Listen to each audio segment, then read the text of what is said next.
Chào mừng các bạn quay trở lại với khoa học và khám phá. Hành tinh từ thiên hà khác liên tục phát sóng vô tuyến đến trái đất. Đây là nguồn phát sóng vô tuyến ngoài thiên hà gần nhất từng được ghi nhận, mà nguồn gốc có thể là một hành tinh đồng hành cùng sao neutron, hoặc thậm chí là lỗ đen. Tín hiệu đến trái đất dưới dạng chớp sóng vô tuyến, FGB, được đặt tên là FGB 2020-0120E. Nhóm khoa học gia quốc tế, dẫn đầu bởi Đại học Công nghệ Chalmers, Thụy Điển, đã lần theo manh mối và tìm ra nó được phát từ một thiên hà mang tên M81, cách chúng ta 11,7 triệu năm ánh sáng.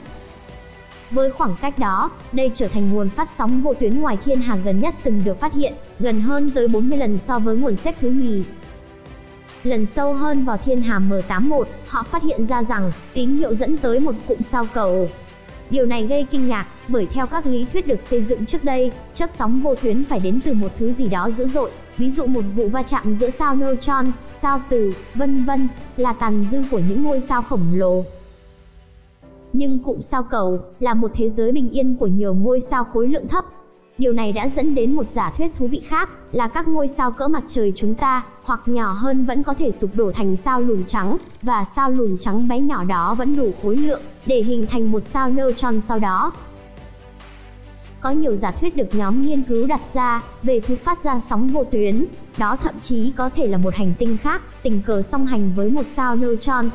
Đó có thể là một lỗ đen đang bồi tụ, hoặc cặp đôi sao lùn trắng, sao neutron nhỏ. Viết trên bài công bố trực tuyến trên Axios, nhóm tác giả tin rằng, dù nó xuất phát cụ thể từ thứ gì, thì đó sẽ là một phát hiện đủ làm rung chuyển mọi thứ. Nghiên cứu mới này chỉ mới tìm ra thế giới mẹ, thiên hà M81, nhưng các tác giả vẫn đang tiếp tục làm việc để xác định thứ cụ thể đó. Còn rất nhiều cơ hội, bởi nguồn phát sóng vô tuyến này vẫn đang không ngừng phát tín hiệu mới tới trái đất. Chớp sóng vô tuyến được coi là một trong những bí ẩn lớn nhất trong khoa học thiên văn. Nó luôn được chăm sóc chu đáo, bởi ngoài giả thuyết là tín hiệu phát ra từ một vật thể hung dữ, người ta còn nghi ngờ rằng một số chớp sóng vô tuyến chính là tín hiệu của người ngoài hành tinh. Hành tinh cổ đại kỳ quái, đất toàn sa mạc, bầu trời ngập nước. Theo Science News, đó là hành tinh mang tên TOI 220b, nằm trong hệ TOI 220, cách trái đất 290 năm ánh sáng, và thuộc chòm sao Hội Giá. Theo tiến sĩ Sergio Hoyer, từ Đại học Aix-Marseille, Pháp, tác giả chính của nghiên cứu cho biết, thế giới họ tìm được có thể gợi mở nhiều thông tin về những hành tinh hình thành trong buổi bình minh vũ trụ.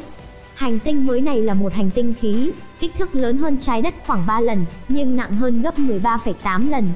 Ngôi sao mẹ của nó là một sao lùn loại K, đã 10 tỷ năm tuổi, và thông thường một hành tinh sẽ không thua tuổi mẹ của nó bao nhiêu. TOI 220b quay quanh sao mẹ mỗi 10,7 ngày, với khoảng cách chỉ bằng 9% khoảng cách từ mặt trời tới trái đất. Do cực gần sao mẹ, nó nằm trong một khu vực tử thần của hệ sao, được gọi là sa mạc Hải Vương tinh.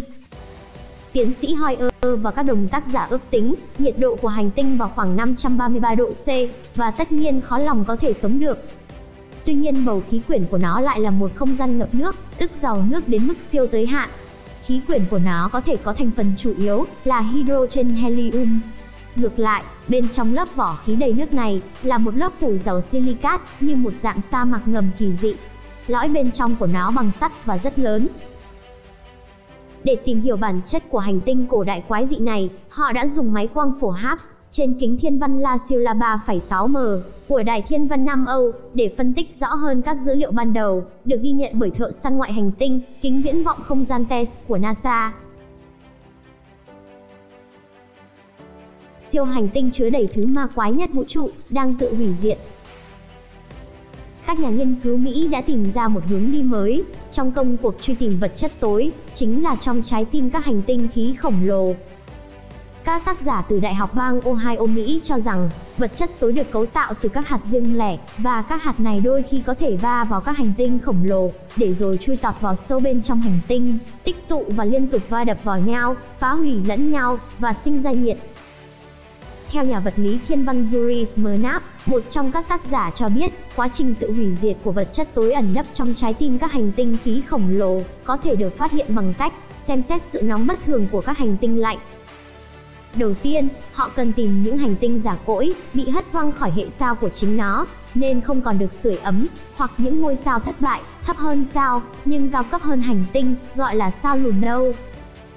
Tiếp theo, cần phân loại hành tinh nào trong số đó có vật chất tối bên trong bằng cách ghi nhận sự phát sáng hồng ngoại. Với việc không được sưởi ấm và không có phản ứng nhiệt hạch để tự tỏa nhiệt, các thiên thể này cần có một cái gì đó khác để sinh ra bức xạ hồng ngoại. Nghiên cứu nhằm cung cấp một nhiệm vụ dự tính cho kính viễn vọng không gian James Webb tối tân, mà NASA dự định sẽ phóng vào tháng 10 năm nay.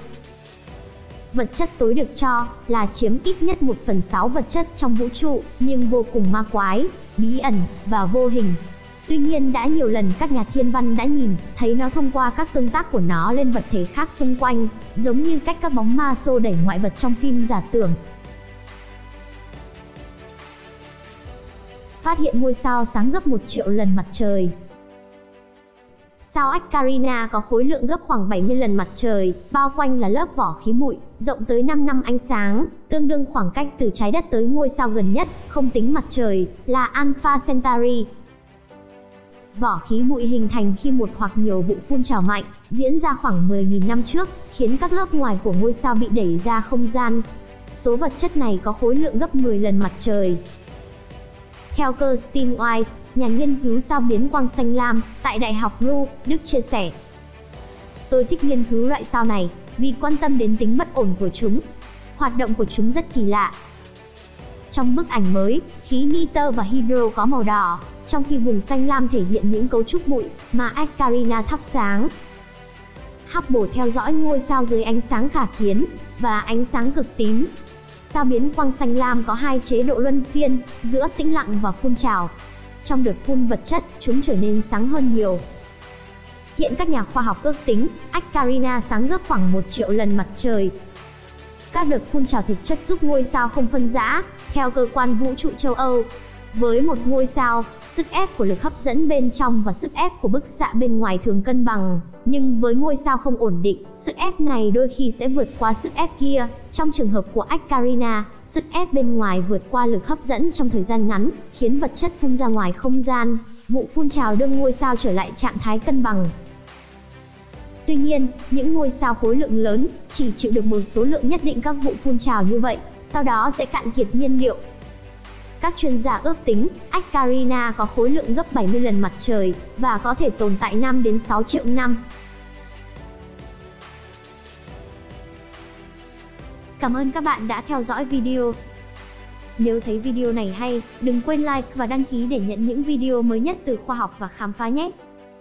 Xin chào và hẹn gặp lại.